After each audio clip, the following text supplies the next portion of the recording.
masih luas, maka kita mencari teori yang sesuai.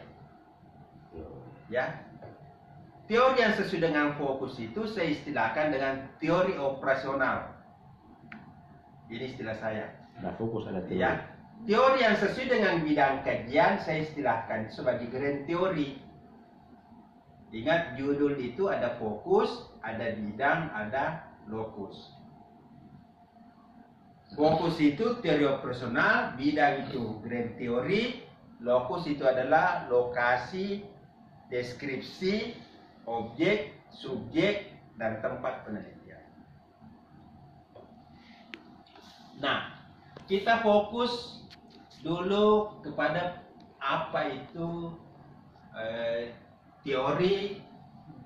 Teori itu ada dua dalam pengkajian saya itu. Ada grand teori, teori umum, dan ada teori spesifik. Teori umumnya sesuai dengan bidang penelitian kita. Ya. Misalnya Pak Irwan tadi mengkaji mengenai dakwah online. Maka saya dari latar belakang komunikasi ingin memasukkan bidang kajiannya Bapak itu pada media digital. Jadi grand teorinya, bidang penelitiannya Bapak itu sebenarnya berkaitan dengan kajian media digital atau new media. Itu grand teorinya. Bagian A-nya. Ya, bagian A di tinjauan teori itu media digital atau new media. Oke? Karena Bapak fokus ke dakwah online, maka di bagian B-nya di situ bisa Bapak ambil teori mengenai dakwah online. Ya, teori-teori dakwah online.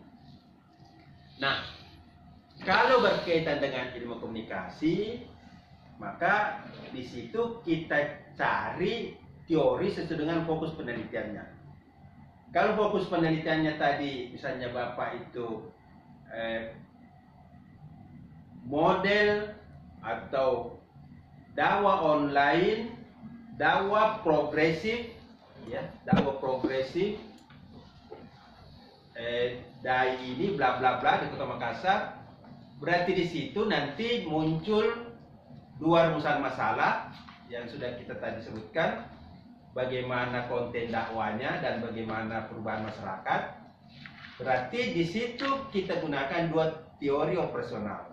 Pertama, teori mengenai konten dakwah atau konten pesan. Yang kedua, teori mengenai perubahan atau konstruksi sosial. Itu bisa dua. Nah, di tinjauan teoritisnya itu bagian A-nya. Bagian A-nya itu tadi new media, bagian B-nya teori analisis pesan, ya, analisis pesan dakwah digital, dan bagian C-nya teori mengenai perubahan masyarakat. Ya. Kira-kira struktur begitu Pak, struktur teorinya. Nah, apa fungsi teori ya dalam penelitian?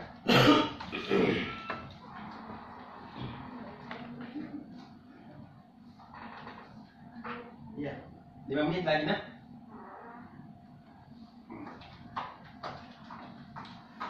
Nah, apa fungsi teori dalam penelitian? Ya. Yang pertama, kalau kita paham teori, Bapak Ibu, kita gampang sekali melakukan penelitian. Karena saya menganggap teori itu adalah resepnya, menunya, softwarenya penelitian. Jalan ceritanya penelitian itu sudah kita paham. Coba kalau kita mau main drama, main film, tidak ada naskahnya, ya. Itu aktor yang mau main ngerti enggak? Berantakan nanti. Jalan ceritanya enggak tahu. Iya. Seorang peneliti mau turun penelitian, jalan ceritanya enggak ada. Bagaimana caranya? Padahal setelah kita paham teori, maka kita nanti bisa menemukan apa topik-topik atau butir-butir pertanyaan yang penting untuk kita ajukan. Siapa yang kita mau ambil datanya, kapan, di mana, itu semua kita bisa dipandu oleh teori.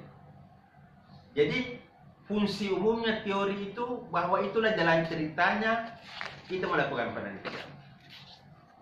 Sehingga seperti pemain-pemain yang mau melakukan satu pementasan, maka dia harus paham dulu skenario. Skenario sebenarnya ada pada teori. Ya. Jadi itu yang pertama. Yang kedua, teori itu sebenarnya memandu kita. Ya. Memandu kita di dalam mengambil data. Jadi kita tahu jalan cerita, yang kedua memandu kita di dalam mengambil data. Kita nanti hanya tahu mana data yang sangat penting, kurang penting, dan tidak penting.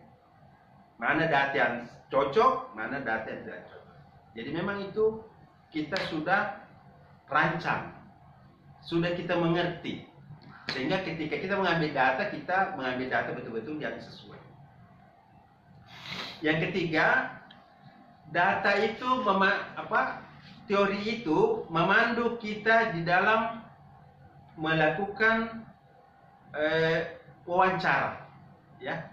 Jadi kalau kita ingin wawancara misalnya dengan kita punya informan, ya, maka kita bertanya, ngambil datanya itu harus sesuai dengan teori. Banyak mahasiswa biasa bertanya, Pak, kalau kita ketemu dengan kita punya informan, apa yang ditanyakan? Tanyalah butir pertanyaan yang ada di teori. Jadi teori itu kita jabarkan dalam bentuk pertanyaan. Itulah yang kita tanyakan kepada informan. Begitu caranya, sebenarnya gampang. Itu juga isinya? Iya. Pertanyaan umumnya 5W 1H.